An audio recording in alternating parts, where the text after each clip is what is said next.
everybody to another episode of Career No Limit. Always live and never scripted. I'm Richard Rosner with my co-host and sidekick, John Ruffin. What's up, buddy? Good day, everybody.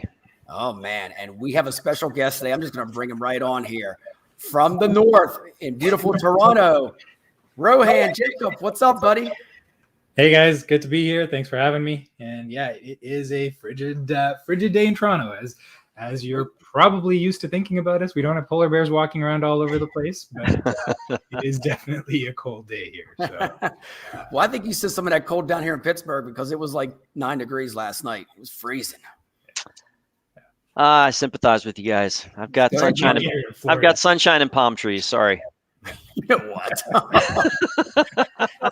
So, meanwhile, we might as well jump into the palm tree episode here. Here we go. Let's talk about real quick the job report of December. And I'm going to throw this up there. You're going to laugh at this, but check this out.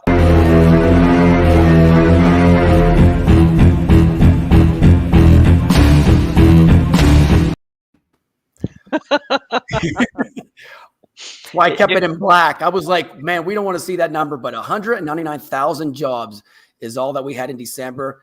The projection wasn't even half of that. And the only good thing I will say is unemployment rate went down.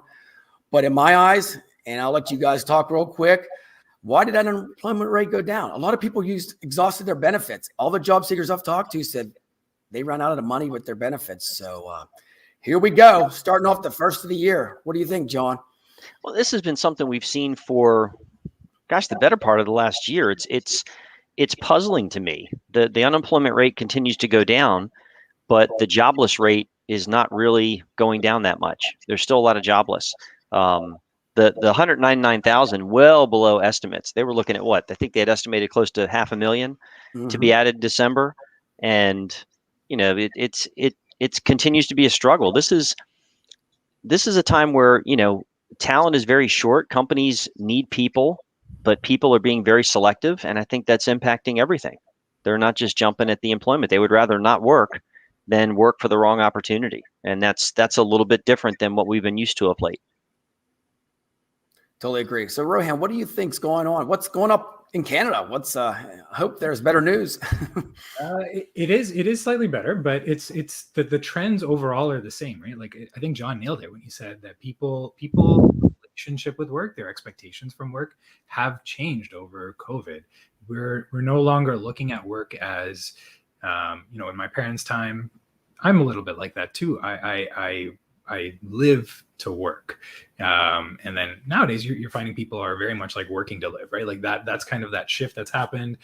We've been talking about it for half a decade, probably longer, but I think COVID's accelerated it in a lot of people's lives and their focus and what they're thinking about, what they're doing.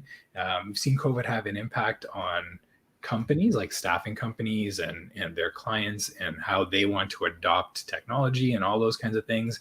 It's accelerated that. But I think on the other side, it's really changed what people want out of work, how people value work in their life. And the numbers that we're seeing here are symptoms of that larger problem that we just need to figure out how to address it better with people.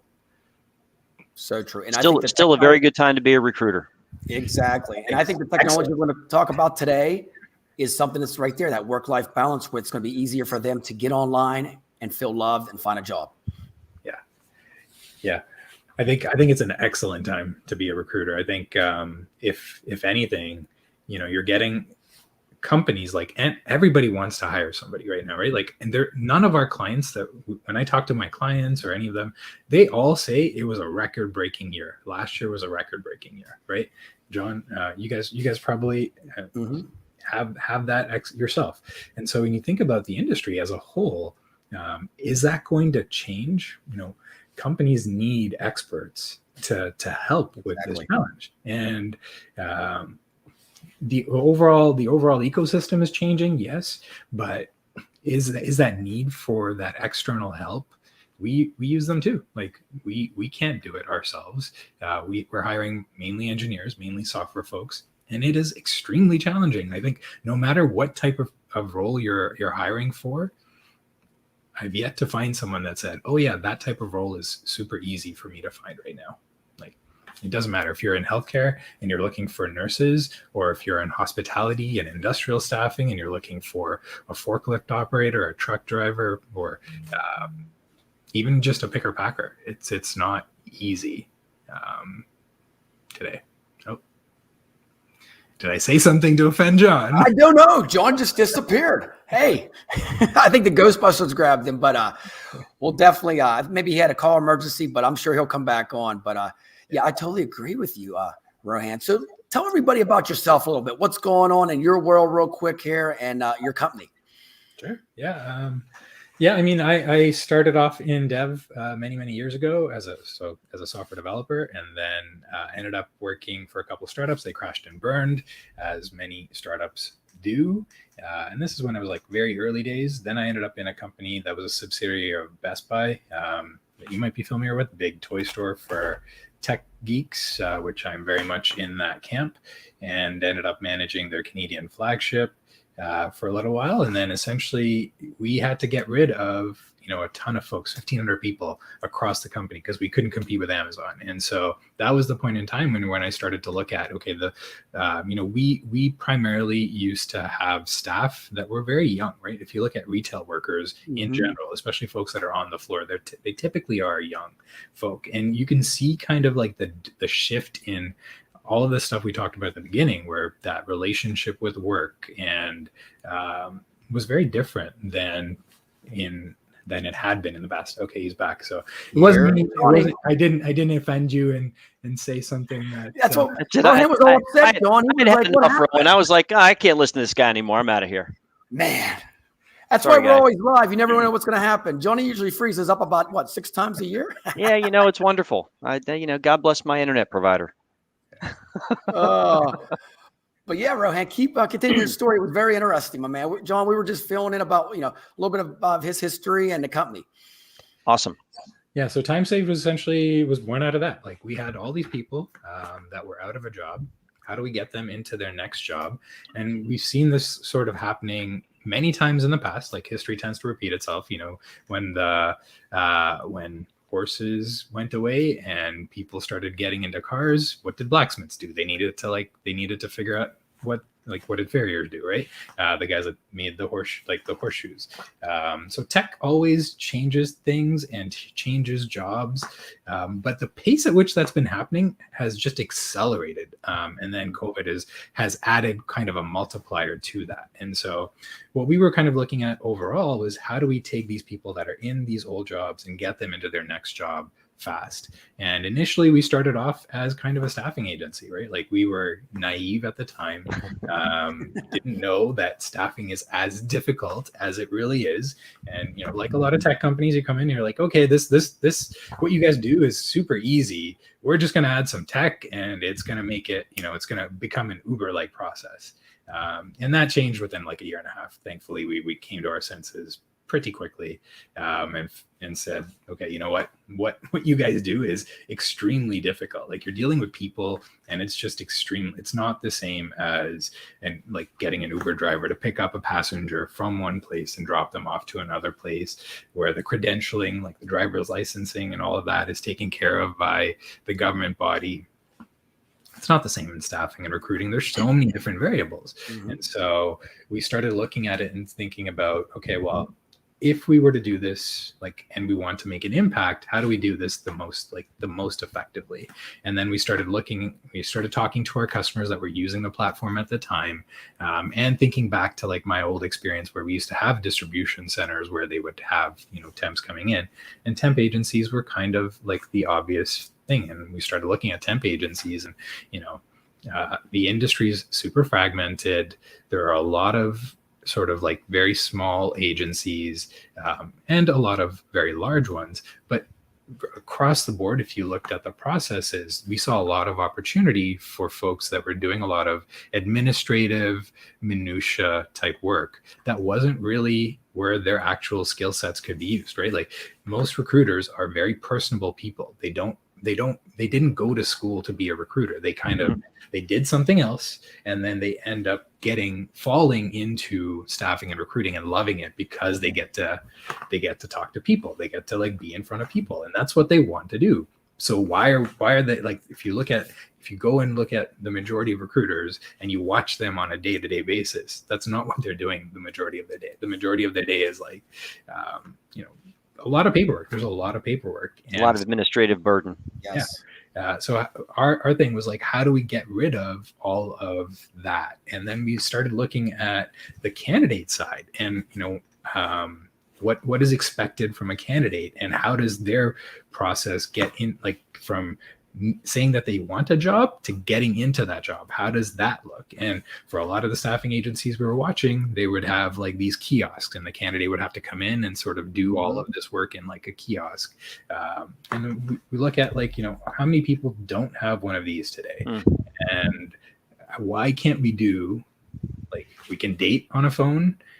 Like, I can find my significant other on a phone. I can, and like, arguably that's your biggest decision in life, right? And if we're okay trusting this to that, you can buy a house on your phone. Yeah, you can buy a house on your phone. You can buy a car on your phone. You can do you banking on your phone, right? And why can't I find a job on my phone?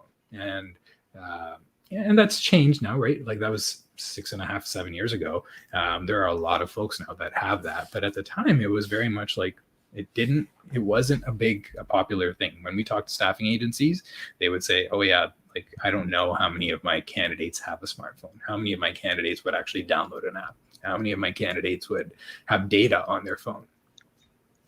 Well, people resist change all the time. It's like, oh, we've been doing it the same way for years. Why mess with it? And you have to evolve with the changing landscapes. Rohan, you hit it right on the head when you said it, because I'm in light industrial. You hit it right there. 99% of the people want to do their app right here on the phone. Mm-hmm.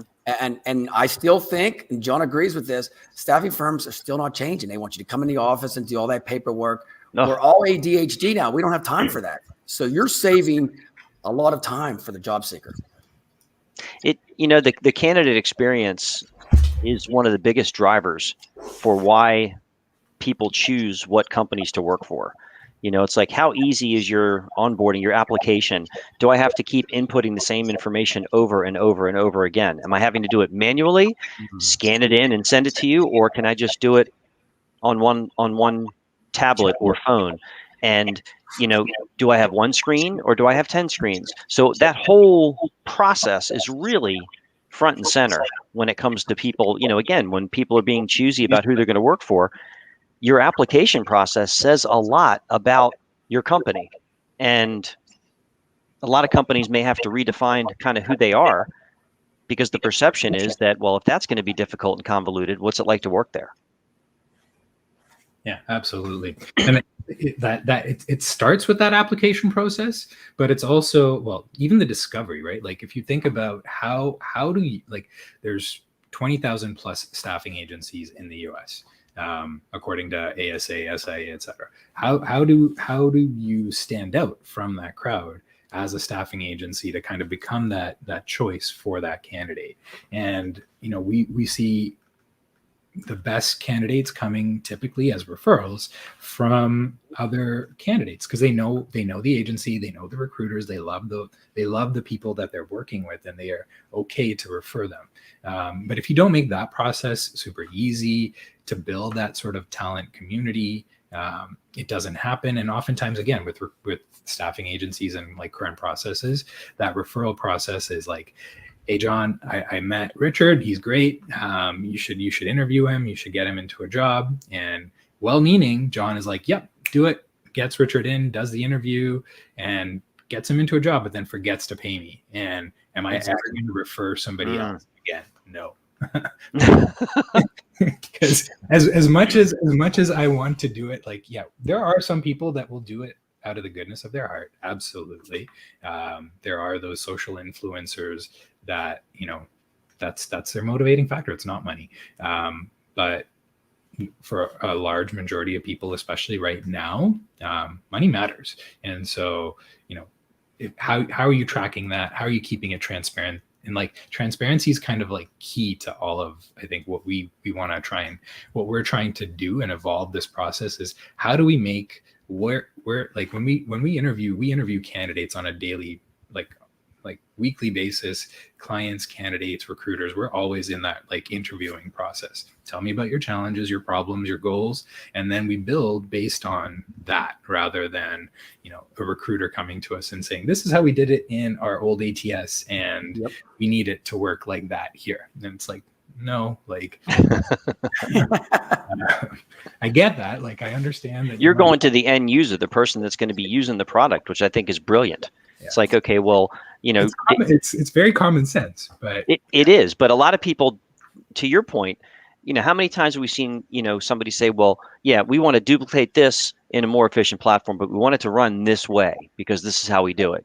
And again, that's very closed-minded. And you might attain some level of success that way, but you're not going to scale and you're not going to compete at a higher level unless you choose to kind of take a risk and jump into areas that are outside of your comfort zone, but that the rest of the world is really looking for. I mean, you know, again, it's all about ease, right? Any app that you download, whether it's staffing or, you know, job seeking or anything, any app, if the app is hard to use, I know for me, I delete it right away. It's like, it's not worth my time.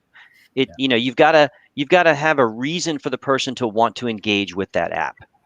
And whether it's gamification or whether it's ease of use or what it might be, to your point, Rohan, with referrals, how many companies today still track referrals manually? And yeah, that's where, oh, I forgot to pay this person, or I'm running an Excel spreadsheet. Holy cow. You know, that's making life more difficult than it needs to be right now. You're totally right on that. It's kind of like lipstick on a pig, right? Like that whole, like, hey, we used to do it this way and we want to make it look pretty and get it on a mobile phone.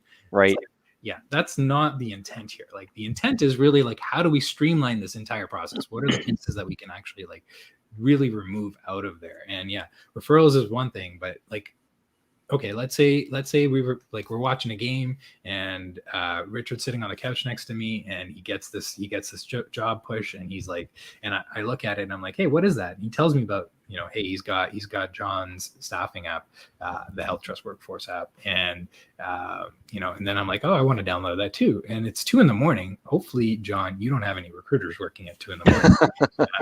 Maybe you do. But then, like, you know, just because it's 2 a.m. doesn't mean that I shouldn't have a great experience when I first get into that app.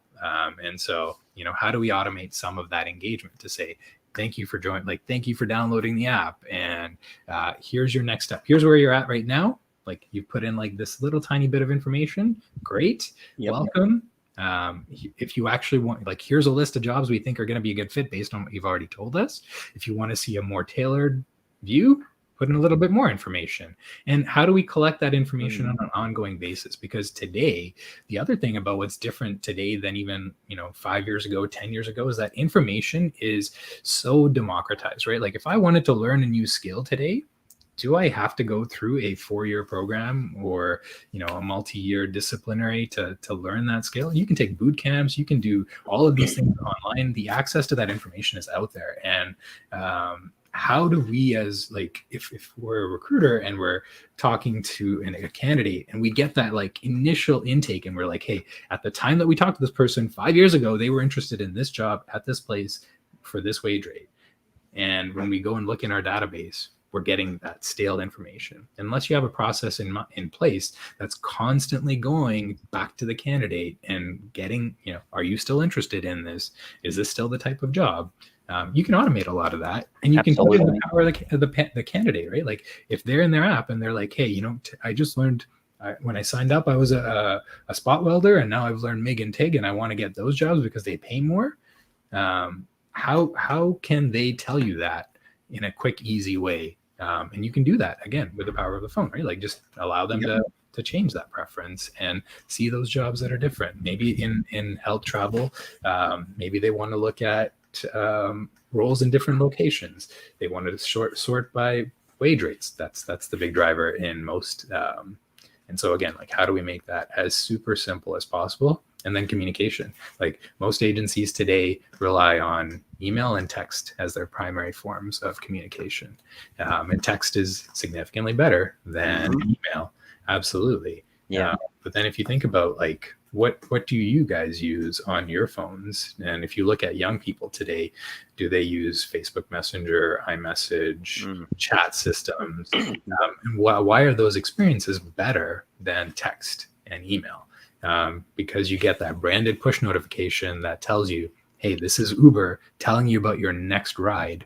And if you ever watch an Uber driver in the car, they'll ignore text messages and emails because it's illegal for them to technically engage with those in most jurisdictions. But anytime they get an Uber message, they click on it because it's their next money, it's their next job. And so you don't have to identify, hey, this is Richard with, Staffing Shark, and I have a job opportunity for you. They know right away. It's like, hey, and they've got the picture of you. And so they're building that, that relationship again with the person, even if it's an automated message.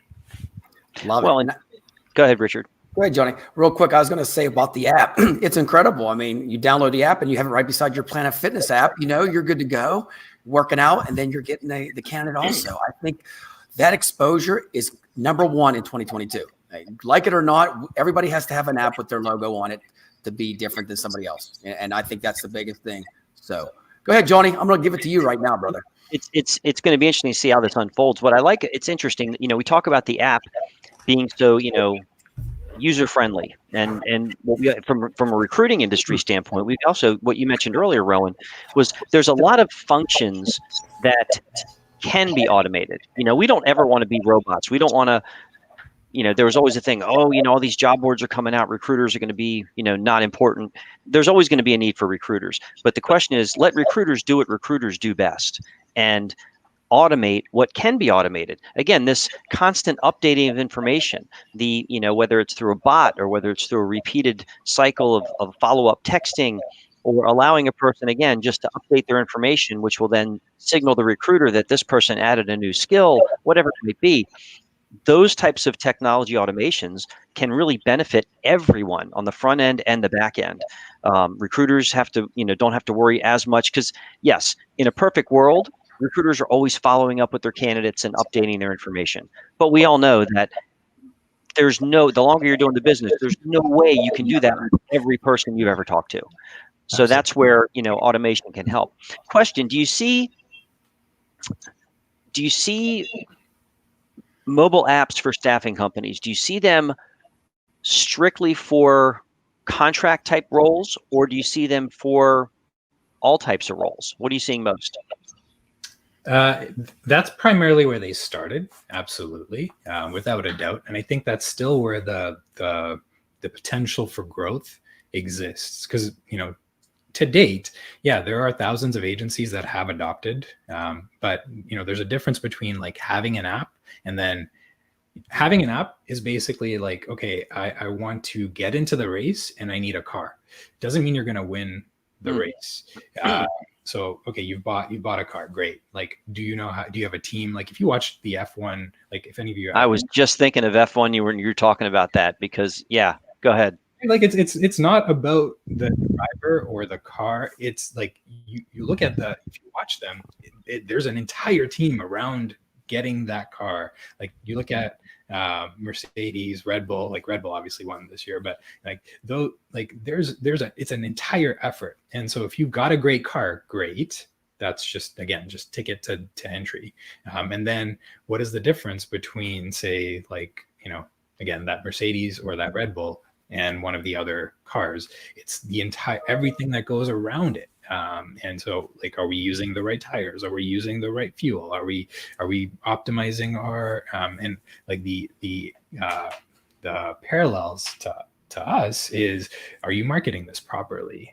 Is the actual experience something that you can keep an eye on? So are we feeding the data of what the candidates are doing to the right people at the agency so that they know that, hey, John's active on the app. This is probably a good time. He's probably thinking about something job related. Now's a good time to probably talk to him.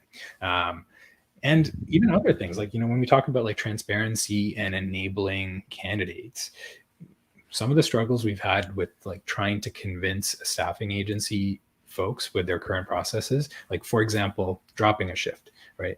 Through COVID, because of getting sick, there's been a ton of people that just needed last minute to change, like they're not going to show up. drop rates, ghosting, all of that stuff has skyrocketed. Do you think that forcing a candidate to call in to drop a shift is going to increase? Like is that gonna help with the ghosting, or is that gonna hurt with the ghosting? It's not gonna do anything. Like they're gonna ghost. They're not gonna go if they can't go. And really, what you want as a staffing agency is to get that information as quickly as possible so that you can try and work around it, right? Like if it means trying to call them and seeing what's wrong and trying to understand and helping them through and maybe convincing them to go if that's the best thing, that's one. But then the other part of it is like, okay, let the client know that this is what's happening, keep them in the loop, and then also try and find somebody else. So, how do you enable somebody to quickly drop a shift? Because they're going to do it regardless. So it's all of those things that we want to try and capture in mobile. And the reason we're using mobile is because it's something that generally, like if I leave home and I forget my phone, I turn around and come back. Right? It's crazy. You feel like lost without it. It's your lifeline. Yeah. It's like I could go without my watch. That's totally fine. I could go without my, like if I forget something else, if I forget my wallet even, I've got most of that stuff in here and I can pay with my phone. I can pay with my watch. But if I forget my phone, like I'm toast. So yeah. And it's a medium that most people have access to and that most people are comfortable using. Yeah. Yep. I can do all of that stuff while I'm in line at Starbucks if I want to, right? Or if I've just finished, like nurses today are going through the toughest times that they ever have, and frontline workers, essential workers. And so how do we do it so that they don't have to go and after all of that, working a 12, 14-hour shift and then come back home and they want to spend time with their kids and they're on the couch, they shouldn't have to go and open up their laptop to do something, right? Like here's something that's unobtrusive. They've got it there with them. They can do all of that. They should be able to do everything on their phone. So how do we enable that sort of, for those folks that, unlike us, I'm assuming you got, I find for us, we're very privileged that we get to be remote. We have that choice. We don't have to go into an office. We can if we want to, but we don't have to. But for a lot of our users, they don't have that choice. They have to be on site. And so for us, like for my team, it's all about, okay, we know that they have to, but how do we enable as much freedom and as much flexibility into what they have to do, knowing that they have to be there? How do we make that experience as close to remote as possible, right? Like if maybe they can only work a couple shifts this week, for a lot of staffing agencies, that wasn't tenable prior to tech, because you have to onboard this person, you have to credential them, you have to put them into a role, and the GM doesn't make sense if they're only working a couple shifts.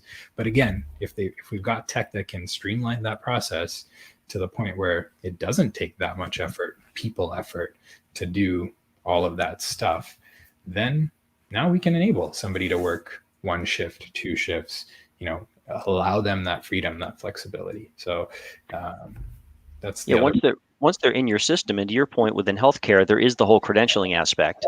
Once that's done the first time, if your app is engaging, they'll want to keep picking up shifts and picking up contracts. So their information will never get stale, and they'll never have to redo that onboarding part that people find so convoluted. But again, it's, once they're in there the first time, to your point, if I'm a nurse, I should be able to, if I'm, on a bus or on a, metro ride home from work, I should be able to look at my phone and say, all right, let me see what's up for next week. Let me see what shifts I want to pick up. And I should be able to just boom, boom, boom. And my work shifts are planned for next week. It should be that easy. You shouldn't have to, it shouldn't be an administrative burden. And to your point, I shouldn't have to, if I want to open up a laptop and go to a site, that's fine. But I shouldn't have to do that. Exactly. And it's all it's an active roster. It's all just like football. Right, you're on a team, you're active. If you're not active at all given times, we don't even have to talk to them. It's all automated right there. They're like, wow, I'm active. I'm in the system. And that's it. I think that's the biggest thing, Rohan, that you're hitting on today is we lose touch on a lot of people. The human connection we lose, and that's where the automation comes in. And you think about it. the gig economy was always part of that, right? So you look at other industries, there are sites like Tackle. Okay, if I need a fan hung up in my bedroom or whatever, I can go into Tackle and I can find a handyman near me, and they'll tell me what they're going to charge for it, and I can book it, and that's it. Same thing, with there's so many apps that have driven one-off or contract opportunities. It's only a natural progression that we take that to a larger scale to other industries that are, employment, in the whole scheme of employment. And to your point earlier, Rohan, it was always like, oh, it's Uber for staffing. It's Uber for staffing. Good analogy. But again, it's not a one size fits all. So I like the approach that you take where you're saying, all right, well, what kind of experience are you looking for? What would make you interact with this app, as opposed to saying, here's the process we're going to force our users to follow. Big difference nowadays. It even makes so going back to that recruiter experience. Let's say, for example, I think John, you were in that session in Denver when we were there. We had a customer talk about $100 million staffing agency. So not one of the super big guys, but also not one of not a startup. They've been around for decades. And what he was talking about is okay, they launched this, and what are the actual implications of having it? So for their recruiters, they were saving an average of 30% of their day. Right. And where did that happen? Right. That's a meaningful amount of time that you can get back as a recruiter. And the reason, when we started looking at what were they doing before, as a good recruiter, when they were intaking candidates, they were asking them, what types of jobs are you looking for, and where are you looking for them, and what types of credentials? And then as a good recruiter, they were showing them those jobs that those people said that they wanted. Instead, now what they're doing is go download our app, take a look at all the jobs, put in your information, take a look, just pick 3 that you think are going to be good for you. And the difference that they were seeing is that when they had the interview conversations, the candidates were saying, I want jobs in Florida because I want to be near palm trees, and I want jobs in Philadelphia because whatever. And that's then the recruiter's only showing them those jobs because that's what the candidates said they wanted. But we know that people, what they say and what they do aren't always the same. And so, right, and then you start looking at what they're doing on the app, and all of a sudden they're looking at jobs in California because they pay way more, and they're open to moving there. And so when that conversation starts with the candidate, it's not a half-hour conversation about all of this stuff because we've already got it. It's hey, saw that you were looking at California, why that? And you have a more personal conversation. And they were getting their placement rates were a lot faster, and because of that, they were hitting all of these things a lot better, a lot faster. So it's you improve the candidate experience, it flows back to the recruiter and the client experience. And right now it's a candidate market. The pendulum will swing at some point to a client, but for now and for the foreseeable future, it's very much in that candidate, the candidate side. So yeah. Well Great said. point. Yeah. I mean, that's well said. And one last thing before we wrap things up, Rohan, is I like how your solution actually, they can check their pay stubs, everything in one. They don't have to go to another email and all that. Make everything all inclusive in one. They click the button, they can scroll down and see everything that's going on. Yeah, absolutely. Yeah. Got to make it easy. Got to make it easy. Exactly. Yep. Totally. Keep it simple, stupid, right? The football term, right? Hey, there's something to be said for keeping it simple. Don't overthink it. And why not follow? I always thought if you find out what your audience wants and then you deliver it, you've got a higher potential for success. I always look at, when American Idol first started, I thought to myself, what a brilliant idea.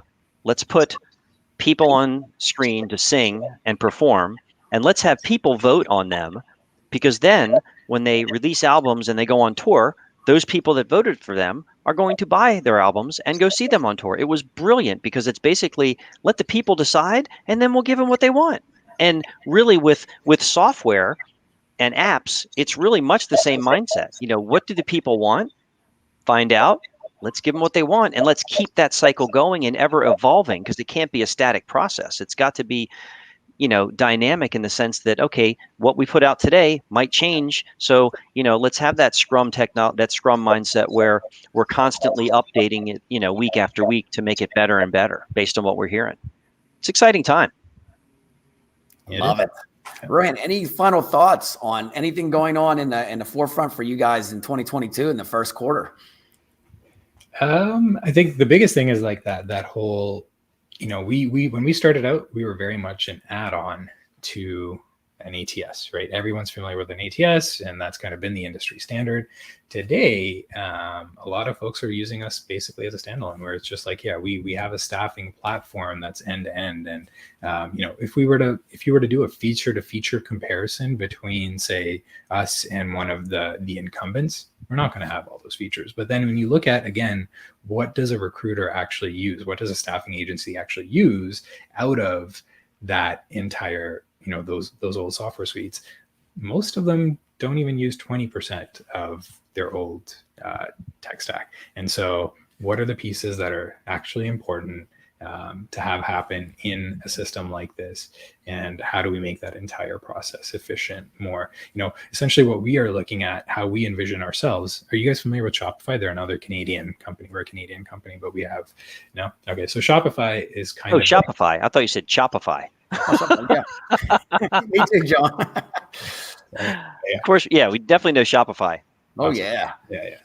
So when you think about Shopify, right? Like, they enable entrepreneurs who want to sell t-shirts. You want to sell t-shirts. You shouldn't need to have to learn how to build a website, build a checkout process, learn how to follow people around on the web and show your t-shirt to them after they've looked at it. I'm sure you guys have seen that, right? Like, you look at something on the web, and all of a sudden you're getting all these targeted ads sent to you over time. Nobody who's starting out a business needs to learn all of those pieces. Like, they should know about them, but they don't need to necessarily become experts in that. And so when we look at, the evolution of jobs, the evolution of talent, the evolution of our clients, like the end client, is there going to be an increased, we believe that there's going to be an increased need for staffing as more and more companies realize that, hey, I can have a more flexible workforce. And the main reason that stops them today from that is primarily usually cost, right? Like, staffing agencies are a little bit more expensive than bringing on that talent internally. So if we can reduce that cost burden by making the staffing agency a bit more efficient, then that increases the end client's ability to use that flexible workforce, one. And then once that happens, now you've got, way more for staffing agencies that are adopting that and creating these sort of new workforce solutions in partnership with their clients. I think there's a lot more opportunity for those types of staffing agencies that are looking at, the world of work is changing. How do we get in front of that? How do we enable it? And for those types of folks that are looking at building like vertical staffing marketplaces, I think we are essentially positioning as the Shopify for those folks, right? Like, you don't need to be the person that learns how to build an app. You don't need to be the one that understands the analytics behind drop-off points and why people are leaving your app. Why aren't they engaging with your app? That's for folks like us. And so we build for that. And, when Shopify first started, were they the best website builder? No. But we've been at this for like 7 years. Like, I think hands down, every time we get in, like, out of a demo with folks and they've actually played with one of our candidate apps, the resounding feedback is always, that experience was seamless. Like, we've got tech built in now that removes things like having recruiters have to manage updates and, iOS versions being different from Android versions. All of those things are just things that we learned over many years of doing this, and like when I had more hair. Love it. Johnny, final thoughts, my man. I'm a big fan of Rohan and his company. He knows that. We had the fortune of meeting at a Staffing World years ago, and I'm trying to think which one it was, but I was glad we did. And it was, you were not nearly as far along as you are now. What impresses me is, the fact that you guys are students of the game, and you've made it your mission to learn the businesses that you're serving. And I think that's a big, instead of creating something and saying, hey, we're going to create this and we're going to sell it, you've learned your audience first and then built around it, which is, in my opinion, a great way to be. Yes. I think people need to remember that mobile is front end, back end solution, in the sense that, yes, it's a great experience for your employees or potential employees, your candidates. But the fact that it can save a recruiter up to 30% of their day and time and free them up to do other things, that to me is a big win. To go to the gym, right, John? Play golf. No, I'm only kidding. I knew he was going to say that inside. Make phone calls. That's it. Well, I'm going to sum it up like this. Last year and this year, 95% of my recruiting right here. Texting and calling right here. You know what? My laptop and everything is for clients. This is it right here, baby. You know what? I'm telling you. And I'm on the streets every day finding candidates. Rohan, what you're putting out there is exactly what they want. I'm telling you, keep on working it and rocking it because that's what they want. Make it easy and have what the job candidate wants. How do folks get in touch with you, Rohan, if they want to have a conversation? Yeah, they can hit our website, gettimesaved.com. Look me up on LinkedIn. Just look for the shine, right? And, or just Rohan at gettimesaved.com. There it is. Well, hey, thank you again for coming on the show, man. This is incredible. We'll have to have you on another show with more new technology. Absolutely. Till next time, that's a wrap. We'll see you next week on another great episode. Take care. Take care, everybody. Thanks, Rohan. Thank you.